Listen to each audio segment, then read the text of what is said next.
एक बार फिर से आप सबका अवेकनिंग वीडियोस में बहुत बहुत स्वागत है। जैसा कि आप सब देख रहे हैं, आज फिर से हमारे बीच शिवालिक मौजूद हैं, जो आज फिर हमारे कुछ प्रॉब्लम्स हैं जो सोसाइटी में आजकल फैल रही हैं, उनसे हम डील करेंगे। तो चलिए आगे बढ़ते हैं।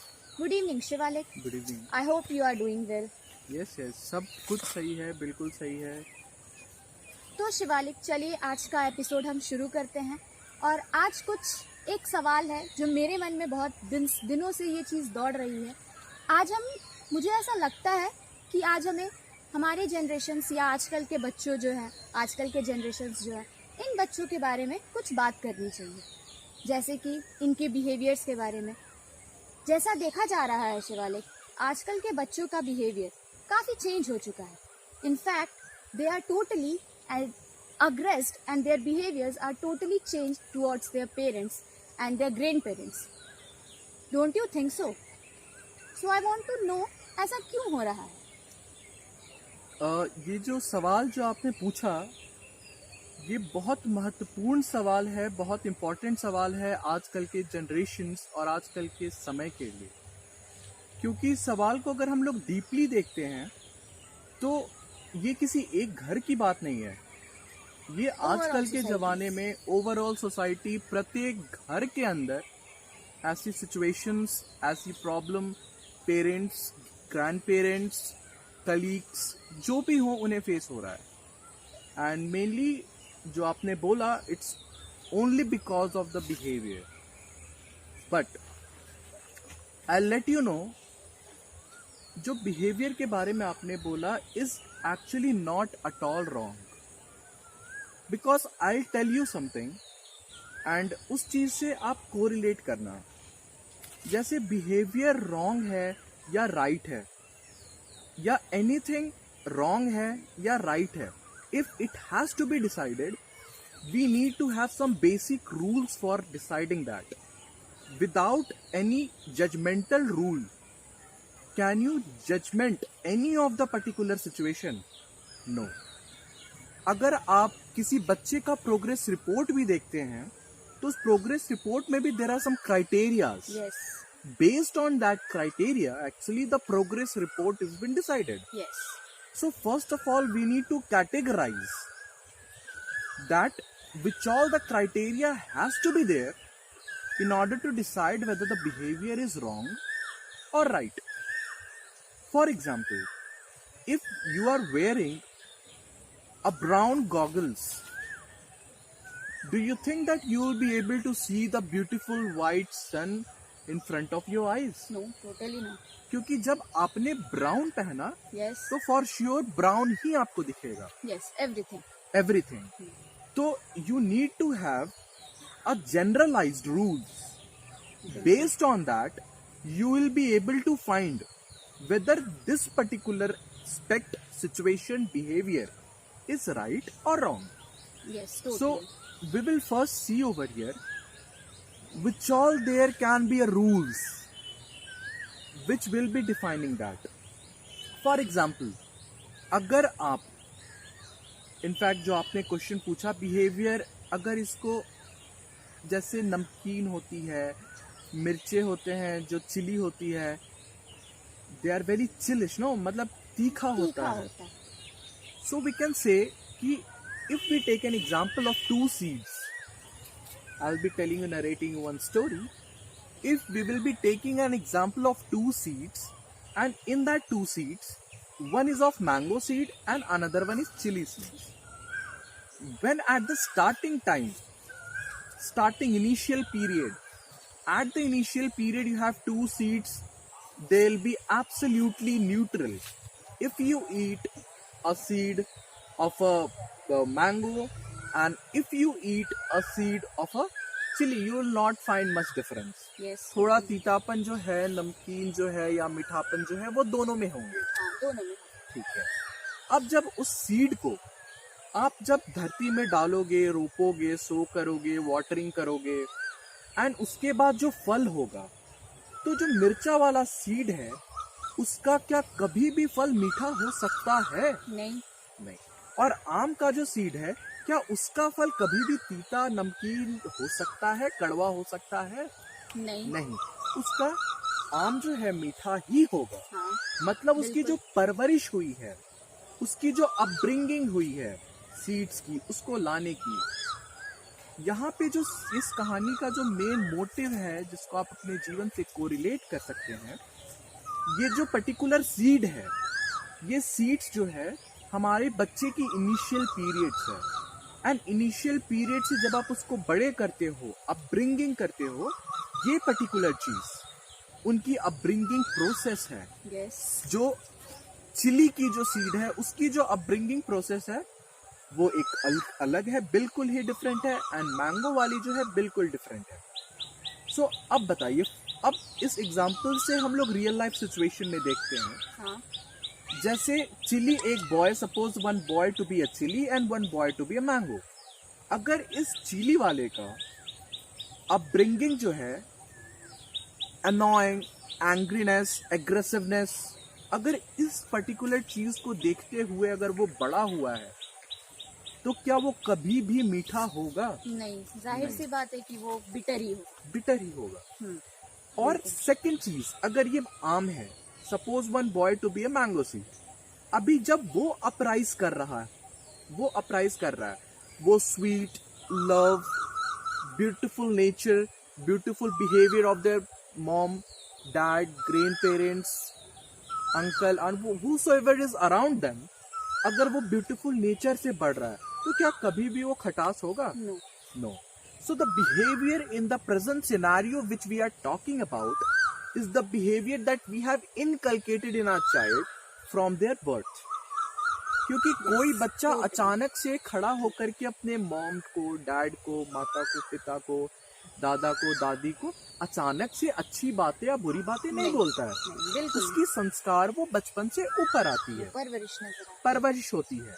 तो इस चीज को हम जनरली क्लासीफाई इंडिविजुअल लेवल पे कर तो देते हैं कि ये गलत है, ये सही है, but we need to look into the depth of that. उसके डेप्थ में जब हम सब देखेंगे तो हमें ये पता चलेगा कि पर्टिकुलर जिस भी चीज को we are taking it to be individual is not at all individual.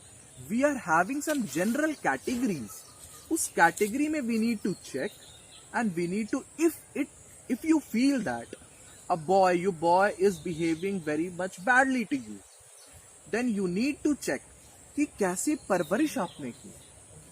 Yes. उस परवरिश को देख करके, उसको मैनिपुलेट करके you can make the changes. तो हम पेरेंट्स शिवालिक, हम जितने भी आजकल के पेरेंट्स हैं, गार्जियंस हैं, वो यही जानना चाहते हैं कि आखिर हम अपने बच्चों की परवरिश करें कैसे, कि उन्हें, क्योंकि अगर देखा जाए तो हम लोग चाहें तो ठीक है वो चिली बिटर ही होता है, लेकिन अगर उस चीज को अगर हम दूसरे वे में नापते हैं या तौलते हैं तो हम उसे सुधारने का तो कोशिश कर सकते हैं बिल्कुल, अपने बिल्कुल। परवरिश से।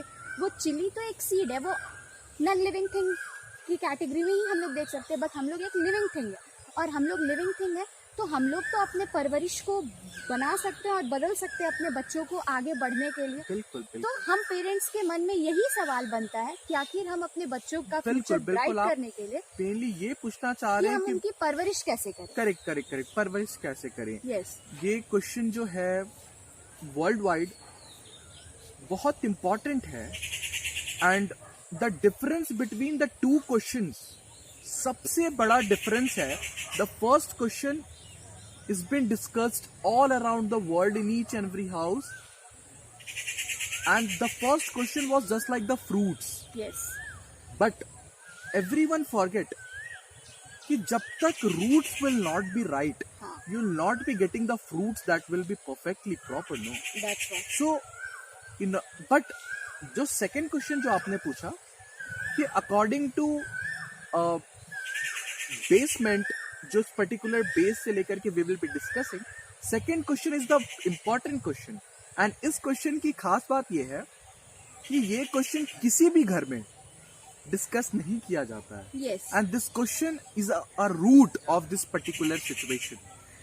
As this question is a root of this particular situation, so अगर रूट को we will be not discussing and fruits को ही डिस्कस करेंगे, कभी भी आप ये बताओ कि क्या फ्रूट्स हमें प्रॉपर जैसा चाहते हैं वैसा मिलेगा without caring the roots? No no, definitely not. Fine, first ये समझने की जरूरत है। And as you asked about the upbringing of the children, so it is a very beautiful question. First, I'll be liking to thank you that you have asked a beautiful question.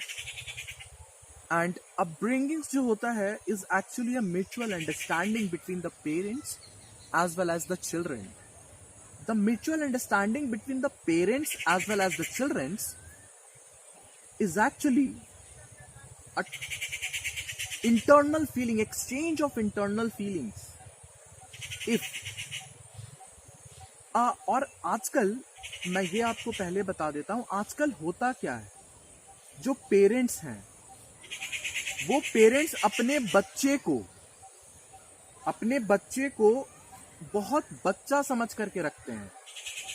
आज 23 साल के, 24 साल के, 25 साल के लड़के को भी बोला जाता है वो बच्चा है, he is a kid now. Yes, and जब तक वो अपने बच्चे को किड समझ के रखेंगे, he will not be giving them a responsibility. जब तक वो रिस्पॉन्सिबिलिटी नहीं देते हैं तब तक, as we all know, कि responsibility is only the life exam, the exam which is taken by the life, which make a person to be strong and courageous so that he will be able to do the things in his life as per required norms. और जब तक वो particular exam parents बच्चों को देने ही ना दें, बच्चे उस एग्जाम में पास कैसे करेंगे? यस, तो पहला पेरेंट्स को ये समझना है, don't consider it to be small, their childrens to be small, because small समझने का एक ही नुकसान है, फायदा कुछ नहीं होता, नुकसान ये होता है कि आप उसको उस एग्जाम में नहीं डालते।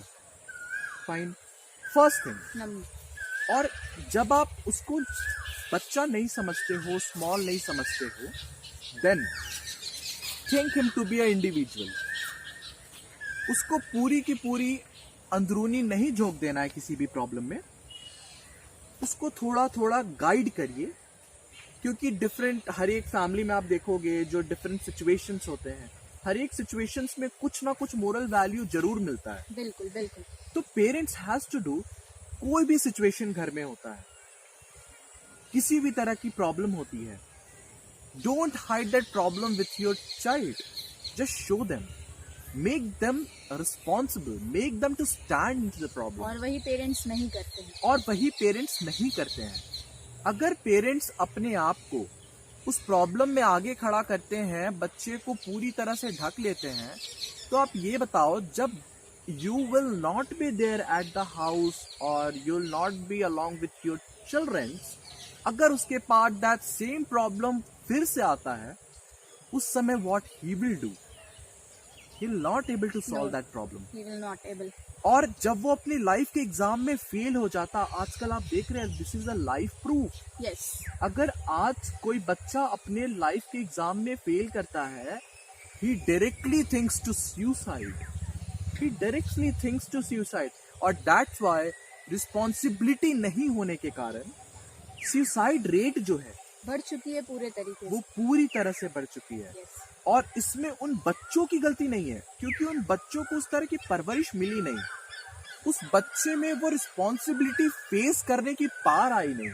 और जब तक वो पावर हमारे अंदर नहीं आएगी, we will for sure not be able to make our child to be strong enough, responsible enough so that he can think how to even speak and behave to their elder ones. Yes. वही तो, but ये आजकल हम ये तो जानते हैं कि पेरेंट्स ये चीज़ गलती कर रहे हैं, लेकिन हम पेरेंट्स को ये चीज़ कैसे समझाएं कि अपने बच्चों को छोड़ दीजिए, आप खड़े रहिए, बट उन्हें ये फील कराइए कि आप अब उन बच्चों को इतना केपेबल बना दीजिए कि वो बच्चे खुद अपने प्रॉब्लम से डील करें। आप बैकबोन जरूर बनिए, लेकिन आप मेन क्वेश्चन है पेरेंट्स को समझाना। हाँ, वो कैसे किया जाए? फर्स्ट ऑफ ऑल ये क्वेश्चन बहुत ज्यादा इम्पोर्टेंट इसलिए भी है क्योंकि पेरेंट्स जो है अपने बच्चे से अटैच्ड हैं बहुत ज्यादा। उनके बच्चों को प्रॉब्लम नहीं होना चाहिए, बट लेकिन उन्हें एक जगह ये भी समझना है that they are the only responsible person who is with their children in order to make them pass throughout their life. अगर वो एक पर्टिकुलर 20 years तक या 25 years तक अपने बच्चे को प्रोटेक्ट करते हैं, what about the next 30-35 years? क्या उनकी रिस्पॉन्सिबिलिटी उस समय के लिए नहीं है? बिल्कुल है। जब ये रिस्पॉन्सिबिलिटी होल लाइफ की है पेरेंट्स को, तो उस रिस्पॉन्सिबिलिटी को पेरेंट्स को समझना पड़ेगा कि ऐसा परवरिश दें उनको।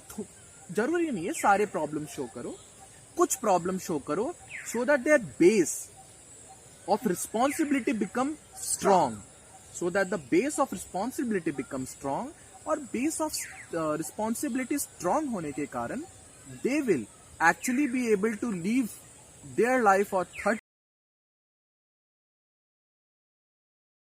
their own particular strength, and they will be actually doing miracles.